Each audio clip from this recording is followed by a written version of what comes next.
You're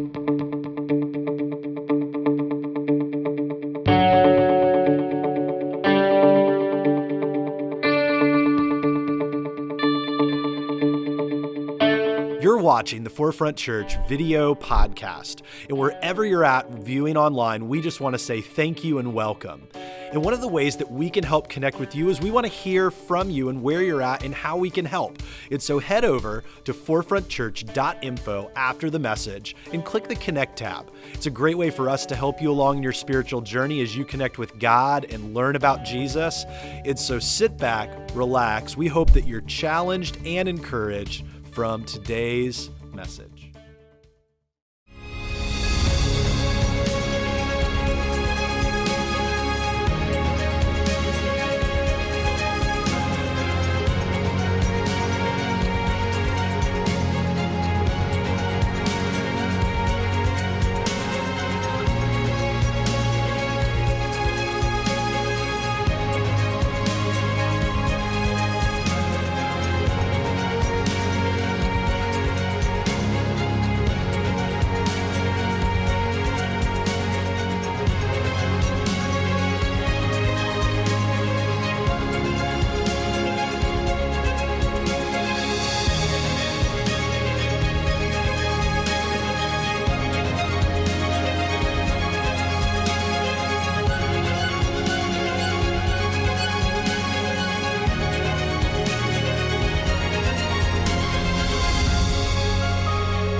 One of the things that I love about being able to be here is that we're always beginning and kind of starting something new. We have cycles in life, rhythms that happen, where it'd be like we don't spend like 18 weeks in Leviticus in the Old Testament, where everybody's just like, I tried reading the Old Testament one time and it like fall. We want to make sure that we're reinvigorating our lives and taking some time to go, all right, let's jump into something new, maybe from a different angle or a different perspective that we didn't think about before.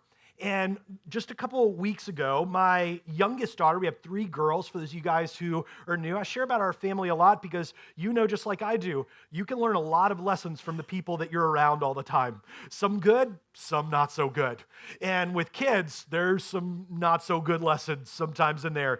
And she was coloring one day at the kitchen table, and I didn't know she had jumped into coloring, which could be crazy in that moment because you never know what she got a hold of. But in this particular day, I walk in there, I say, hey, what's going on? She looks very concerned. I said, all right, what's going on? And I notice immediately, she said, it's all over my hands. And I'm like, oh no. She had been coloring, but she had colored with a Sharpie. Now, this isn't like all the way like some of our other daughters had, where they're like, oh, daddy has tattoos. I give myself tattoos. And they do it all over their arms. And then we're like trying to scrub them down, sending them to preschool looking like Swamp Thing, having those moments. She hadn't done that, but she had it all over her hands. She's very overwhelmed. I said, hey, listen, can daddy help you? And anytime like the head throws back. And so I'm like, here, and I go over to the drawer and I get some of the markers that are washable and I bring those over and say, hey, use these and it'll be fine. And we clean her up and do whatever. And I said, use those. Fine. And she starts coloring and doing her thing. But I said, there's a better way to do this. And in that moment, she does it. She very begrudgingly, but she does it. And as I'm walking away and I put the Sharpies in the drawer that she will not go into and find, I go, man, that moment is so me, is so you when it comes to God. God kind of steps in and says, hey, I love you, but there's a better way to this. And for some of us, if you're anything like me, that you have those moments where you're like engaging, you're oh, fine. And you do it, and then you kind of do it begrudgingly because you think your way's better. There's definitely moments where our staff, as we counsel with people, as we share with them, as I watch in my own life and your life and others, where we just go, I think I know better than God does. And so we wanted to take a look at, is for us as a church, is for you individually, what it would look like if we said, maybe for a moment, my way isn't the best way. Gasp.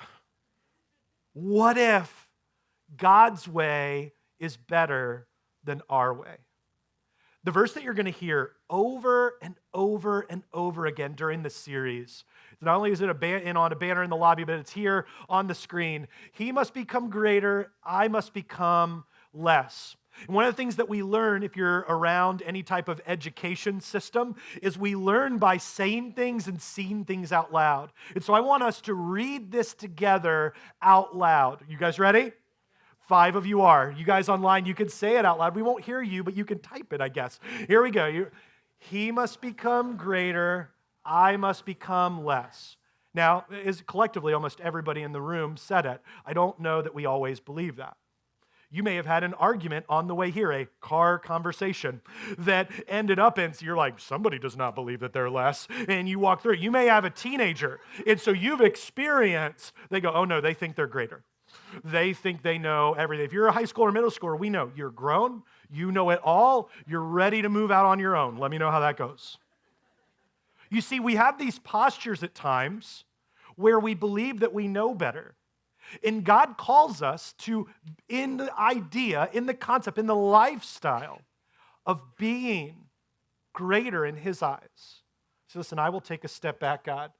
You must be the one who is running things, and I must fall backwards. I had the opportunity to talk. We saw Bryce's story last week, and you'll hear from others all throughout this series and into the coming series this year. I had the opportunity to sit down with an amazing couple. They're a part of our small group, JR and CJ, and this concept ran through their story about, man, even when difficulty happened, who needs to be the linchpin that holds it all together even when we're having questions and even when we're having doubts. Why don't you guys take a moment to hear their story? I'm JR. And I'm CJ, and we've been coming to Forefront for 7 years now. Growing up, to be honest, I didn't have a real relationship with God. And during my teenage years, we had a lot of dark times. My relationship with family was non-existent. And I was kicked out of my house when I was 17, was sleeping on friends' couches. I was big into the music scene and did a lot of bad things that went along with that. Finally saved up enough money to get my own apartment, which I was then evicted from, and so I was homeless for a short period of time. Then it got even worse and found out my mom was diagnosed with terminal cancer. And I was just really depressed and just continued to do things to numb the pain and numb the feeling. I remember it was 2 o'clock in the morning. I was driving on the highway under the influence. I was doing about 90 miles an hour, crashed into a guardrail. I was on a trajectory of destruction, and that's when I hit rock bottom. I wanted to figure out this whole God thing, is He real? And it wasn't until a coworker sat with me, prayed with me, spent time with me, took me to his own Bible study, and I was just full of fire and so much passion, and I decided I'm gonna accept Jesus as my Lord and Savior and be reborn again. And it was just an amazing feeling. Went to my mom, and she was in hospice care at home. I was able to speak to her, and she turned to me and looked at me and said, "It's okay as long as you love God." And she passed shortly after. I have 3 younger brothers, and we found out that my youngest brother, his name is Daniel, was diagnosed with a very rare condition called dyskeratosis congenita. That time he was, I think, only 3. He received a bone marrow transplant. He was able to do everyday things, except there were things he couldn't do. He couldn't be outside. He couldn't play sports. He did have a compromised immune system. A couple years later, my mom called crying hysterically, and she said, "Your brother's lungs are failing and he needs a double lung transplant." And a month later, my parents, along with my brother, went to St. Louis to be put on the list. I stayed behind with my other 2 brothers. I ended up, I think I was 23 at the time. I became the guardian for one of my brothers because he was still a minor. The transplant was successful. He was only 14 at the time. We got married. We had our first son in 2014, and then shortly after that, we actually found out we were pregnant again with our second son. And right after that, we found out that Daniel was going to face another battle. He now had cancer on his tongue. I remember I went into labor, and that same night he was in the emergency room, just a couple floors below us. He passed away on March 31st. And when people ask me or ask us, like, how did we get through that with having a 1-year-old and then just giving birth like 2 weeks beforehand, I tell them, I'm like, it's, God can only do something like that. We saw the love of Jesus through other people. What I really love about Forefront is that it's a place where you could belong before you believe. I love Forefront because I know I'm not perfect, and it's a safe place. It's like that last puzzle in our life when it was all, jumbled. And once we put that last puzzle piece together, it was like you just saw the picture of Jesus and his love and what he can do for your family. Having a foundation with God at the center of everything, that's what I want for my children. Well, then we have to lead by example and do the same.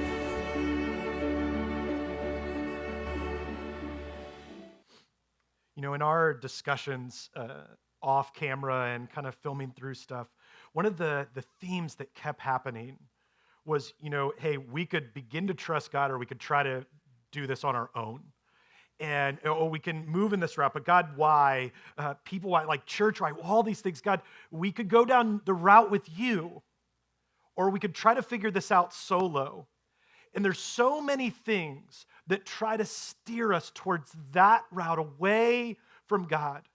But one of the biggest hurdles to move this back is noted time and time again throughout the entire cover to cover of Scripture.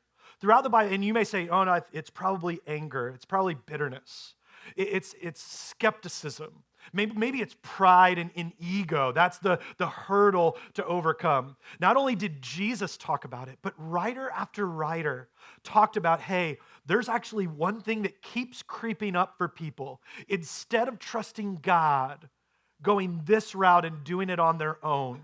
And we want to look at that in the beginning of the series as we move forward, and over the next 3 weeks, dig deep into what it's like for you and I to go, all right, God, you're the one. You're the one that I'm going to trust. And so if you have a Bible, I'd love for you to turn over to 1 Timothy chapter 6. It's in the New Testament of the Bible. Again, on the screen, if you don't have a Bible, you could go over to our .info page for notes. You can connect with us there. And after service, if you don't have a Bible, we want to give you one for free. There's no catch. You could stop by in the lobby, grab one. And if you're new with us today, we have a free gift for you on top of that, just to say thank you for being here. And as we dig into this passage, and we'll be there in a moment, the writer after writer keeps talking about this theme of what's the hurdle? If we're going to trust God, like this wrestling that JR and CJ had of, God, we want to trust you, but this thing happened and it's hard.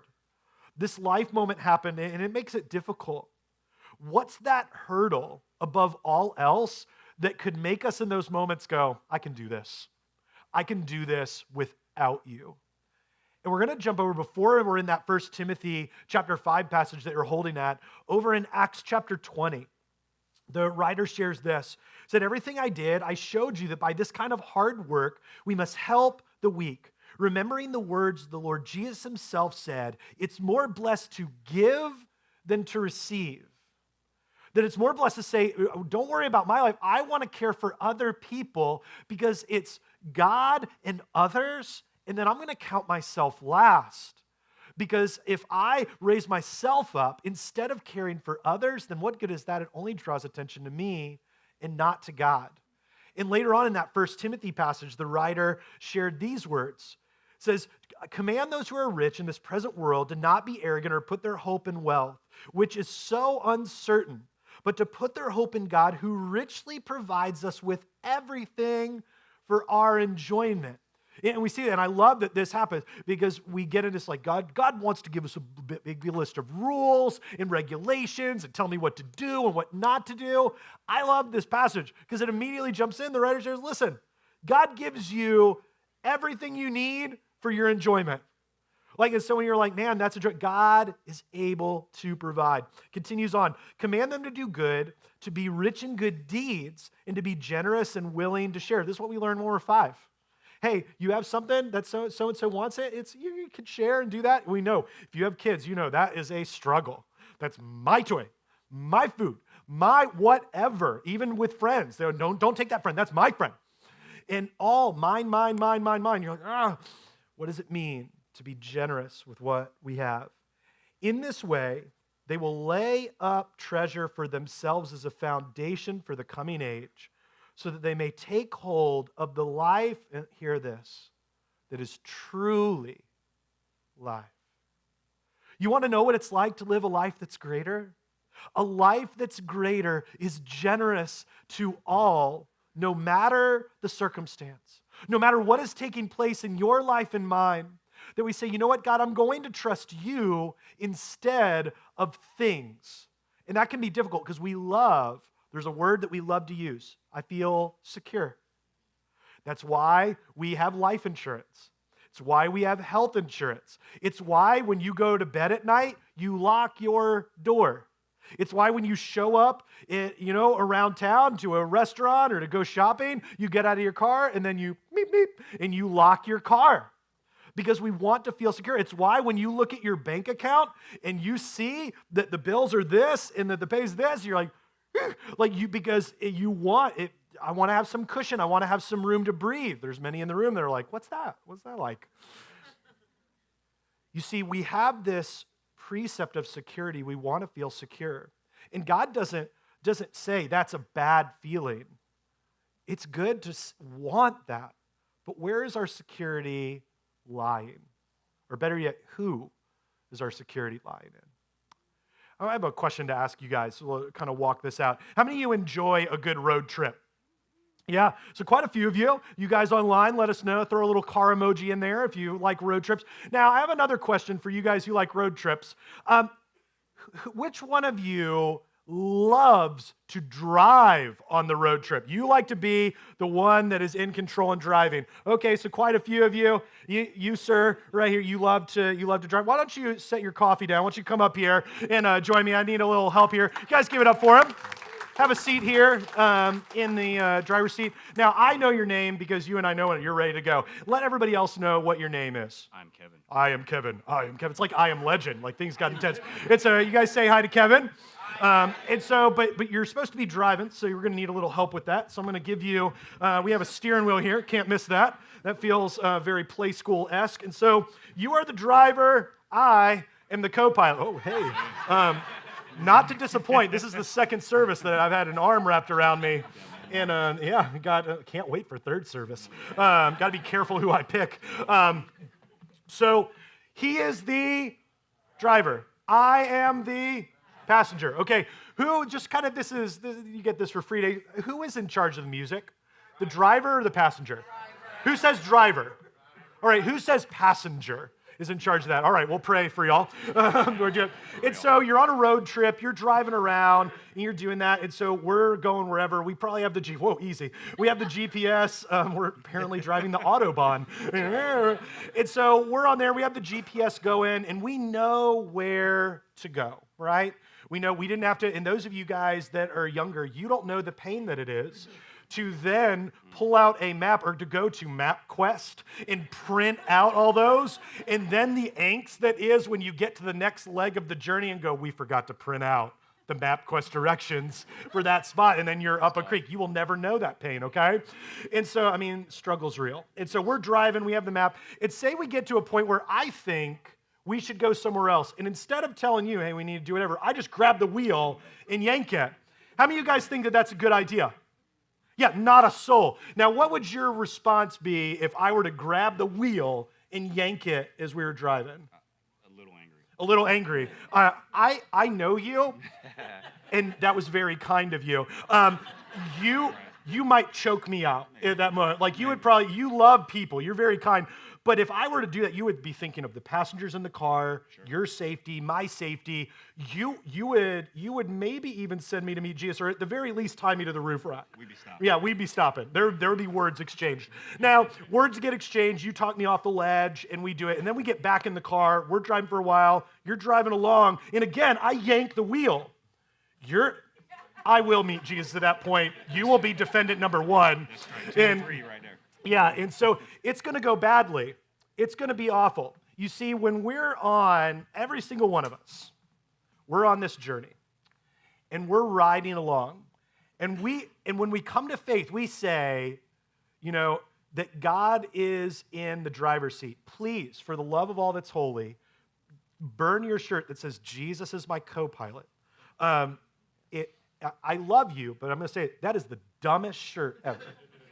Because, and I know why, Christians say and do really dumb things sometimes. What it says is, I'm in control, I'll consult him when I need him. Everything that we say and do is making a statement. Even with something like that, Jesus, take the wheel. Like somehow we had it all along. Sorry, Carrie Underwood, but let's get it right. And I know she loves Jesus and all that. Don't send me that email, I'll delete it. But what seat am I in again? The passenger. You're the driver. I'm not saying you're God. Don't go home and say that to your wife.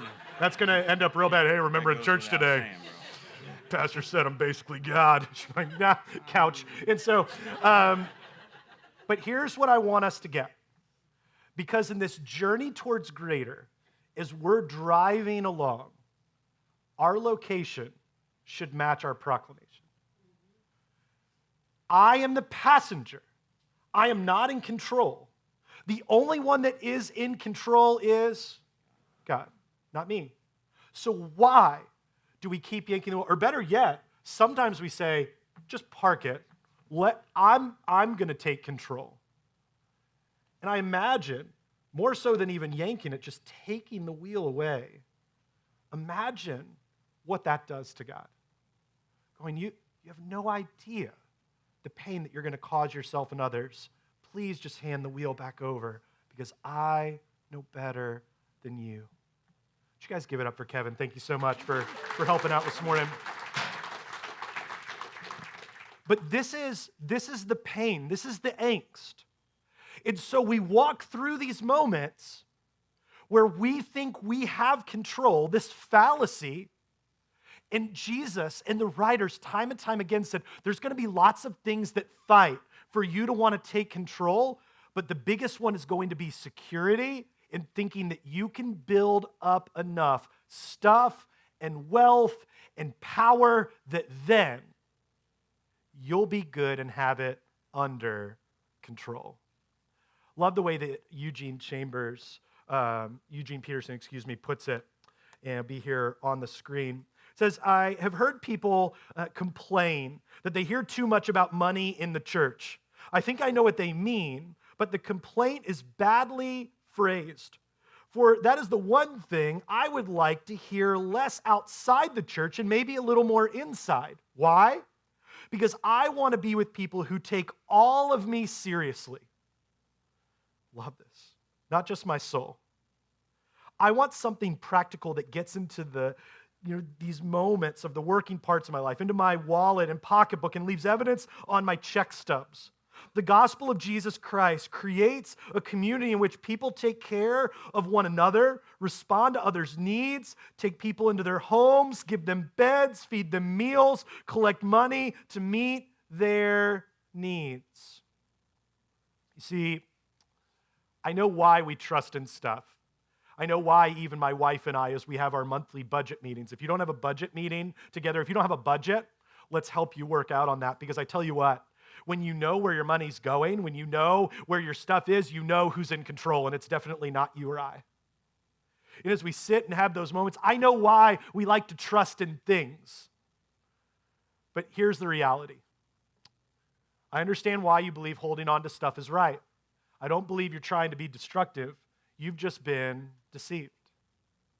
See, the writers time and time again keep pointing back to, hey, listen, you can have ego and pride and unforgiveness and anger and bitterness and all of these things rise up.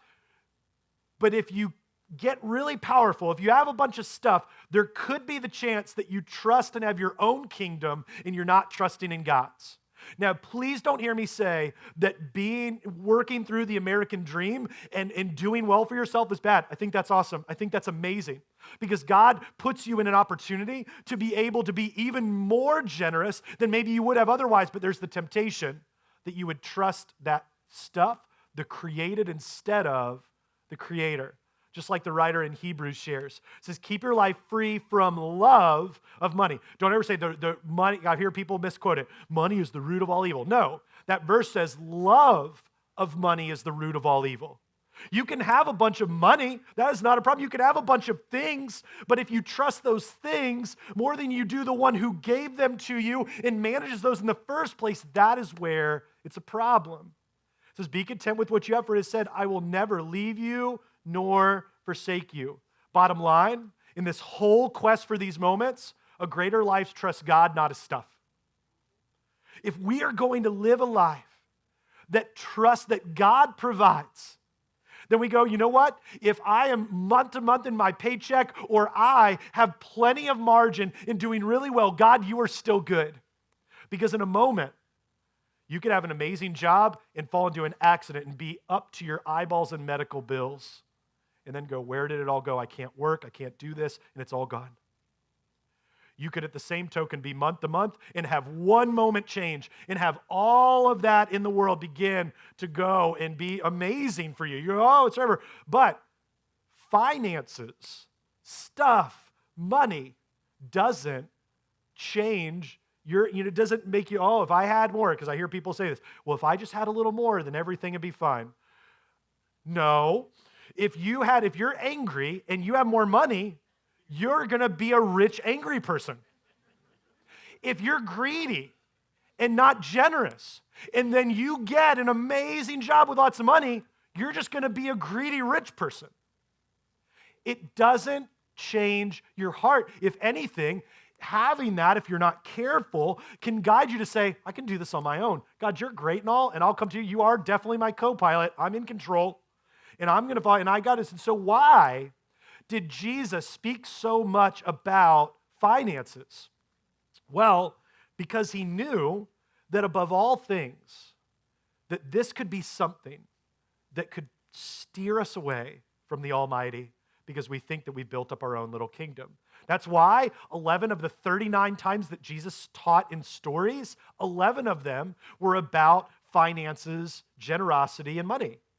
It's why when in moments where he interacted, there was a woman who brought just a few little coins for her offering. And Jesus and his disciples kind of watched this unfold. Then there was another guy who came up who made big, there were trumpets sounding. He's like, look at this gift that I'm bringing to the temple. And the disciples and his followers were like, who is better in this moment? And he's asking them questions, and they're like, he goes, this woman, for maybe she didn't bring what was looked at as the biggest gift, but that's all she had. She definitely stretched herself. And she did it without making a big scene. She did it because she cared about God, and she knew who to trust. There's a moment where people tried to trap Jesus and say, all right, who should we give to? Should we give to the synagogue? Should we give to the movement of God, or should we give to Caesar? And so for you guys who are like, taxation is theft and all that stuff and whatever, you're like, yeah, I can't wait to do this. And so you're asking Jesus this question. And Jesus goes, give to Caesar what is Caesar's, give to God what is God's. And they're like, huh? He goes, you honor what you need to honor, and you honor who you need to honor, and you trust it's just stuff. There's even in the last week, we looked at the account of the rich young ruler. He came to, what must I do to be saved? He said, you know what? You've done, oh yeah, Jesus, I did all that. He goes, go ahead, awesome, sell all your stuff and come follow me. It says that he went away sad because he had great wealth. And I don't want you to get hung up on that, but what do we really pull from his specific moment? That he trusted the created instead of the creator. He was taking the wheel. I can do this on my own. Even the moment that Jesus has with this guy named Zacchaeus, he was a tax collector. He was an IRS official, and he was taking money from people and actually gouging them for money and stealing from them. Everyone hated Zacchaeus. He was a little guy that was just bitter, and no one wanted to be around him. And Jesus was walking through the town one day, and he goes, I want to see this guy that they talked about, but I'm short, and I can't do it, so I'm going to climb up into this tree. Remember singing this as a kid? And Zacchaeus was a wee little man. Poor Zacchaeus. All kids across the world are singing this song about this short guy. And so growing up in church, I remember singing this song. I didn't quite understand it. And he got to the top, and he's looking through. And when Jesus got to him, he stopped and said, hey, Zacchaeus. And the whole crowd's like, what? Why is he going to talk to that guy? That guy's awful. He goes, hey, let's go to your house and have dinner. Let's talk. You're like, that's crazy. See, God wanted to teach him that it wasn't about all that stuff, that it was about following him. And he had a change of heart, and he began paying back what he had taken from people even more than what he had taken. You see, Jesus knew, and the writers of the Bible knew, that this hurdle, the first hurdle that we'd have to overcome is, do I trust God or his things? And so there's 4 kind of movement and action steps I would call us to. So we kind of wrap up. The first, it's very easy, is the call of control. That who are you trusting? Who is the person that you're really trusting? Is it God in the driver's seat as he moves along, or is it us? Where we're like, I got this. I'm good. God, why don't you give me that? We're good. You just take a nap. It's like Tesla. You just get in there. We're going to drive. I'm your guy. And we think that because we love control. Even if you're a person that's kind of laissez-faire, I'm not a planner, I'm whatever. Even the most like laid-back hippie loves to be able to know to a certain degree what's happening next. And for us, I love the way the writer in Proverbs puts it. A man without self-control, a person without self-control is like a city broken into and left without walls. That we would not be able to withstand what happens in the movement that takes place. And we want to be in control. And I would encourage you to look at your life and ask yourself, who's in control? The other piece of this, and the second phase, is a race for riches. And I love an interview that I saw with Matthew McConaughey. They were talking to him. I don't know if you know much about him. And all the ladies were like, yeah, we do. You see, all right. He was interviewed, and I was watching this interview unfold, and they were talking, and the person said, how is, you've been in all these amazing movies, and you've been in these series, how has life changed for you? And he quipped right back without even thinking about it. It hasn't. And the interviewer was a little bit stunned. No, you don't understand. You've made millions upon millions of dollars. Life clearly has changed for you. And he stopped the interviewer. He said, listen, I remember a time where I didn't have a whole lot, and life was hard for me, for those that I loved. And so I always remind myself of where I came from. And so whether I have $5 or $5 million, I'm still living as the same person, because I need to make sure that I understand about what's the most important, because it could all be gone tomorrow. And the interviewers kind of listened to him, and well, what do you do? He said, I want to care for other people. And so a lot of the stuff that's come to me, I make sure that I care for others, because there have been times in my life where people have cared for me. And so I'd caution you, like the writer in Luke shares with us, be on watch and be on guard against all kinds of greed, because life does not consist in abundance of possessions and things. Because I know people that they're here and a part of our church who have been, you heard it from Jared's story, who have been homeless. That's why when people tell me, hey, and comment about homelessness, whenever I said, do you know that you sit alongside people who have been homeless in their life? We have people in our church that are still homeless and searching and laying on couches and trying to make it work. You could tomorrow, I know people in our church that have had their homes completely burned down. Stuff can be gone like that. Like we shared before, you could get sick, you could be a multimillionaire, get sick, get hurt, be in an accident, and it all go away in an instant. We are fleeting in this. It's just moments. What do we trust in? Not only that, as we continue on, I give you 2 things that you do that can kind of some action steps for you as we go through, because over the next 3 weeks, we're going to look at some key ways that we can trust God in being greater. First one is this, and I know I'm going to get some grumbles from people, is dialogue with the divine. I'm going to read this passage. All of my people that like to sleep in and do not like mornings always hate me when I say this. And rising very early in the morning, while it was still dark, he departed and went out to a desolate place, and there he prayed. And you will say, if you're not a morning person, and you don't like just, you know what, I do it at night. Good for Jesus. He was Jesus. I am not. And I'm gonna do it at night, and I'm going to set the tone at night.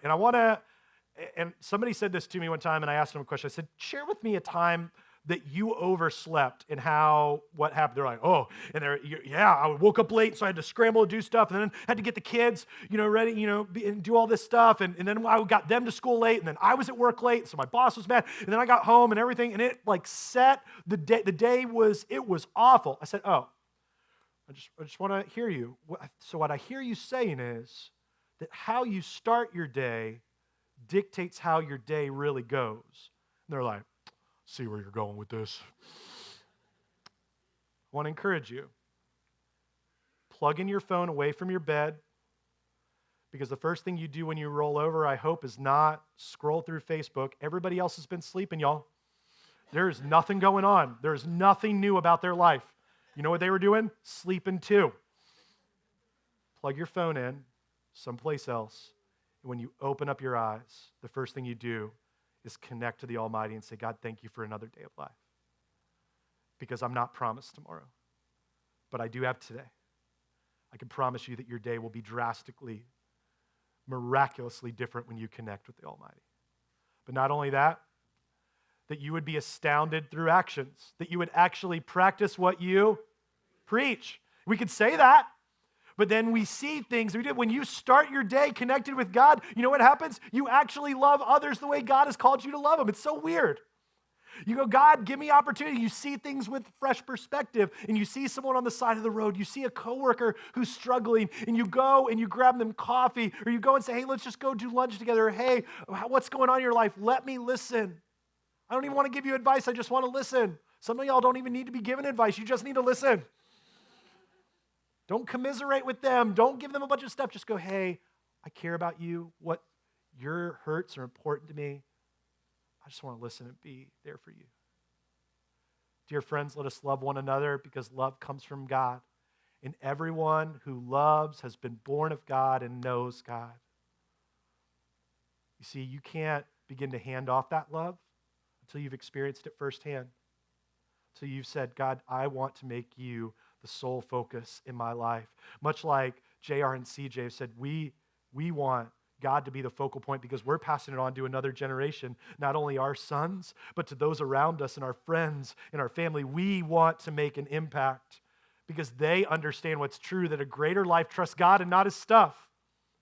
That it doesn't matter about all the things. What matters is that we surrender to the one that gave us all of the things in the first place, and above all, gave his son Jesus so that we could be free, and free indeed.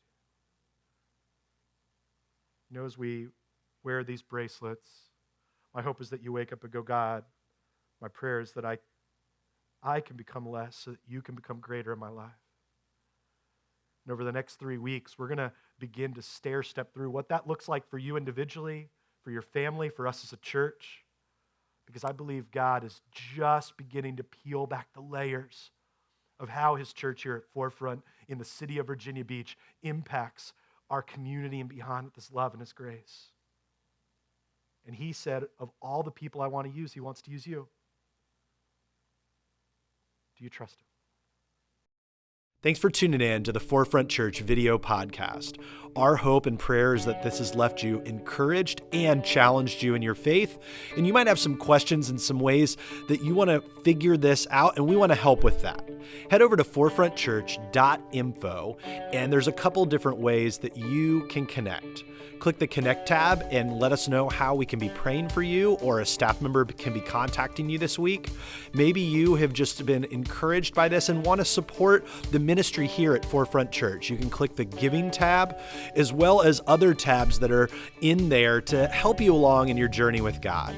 And so we're thankful for you. Thanks for tuning in, and we cannot wait to see you again here online on the video podcast. We love you, and we'll see you then.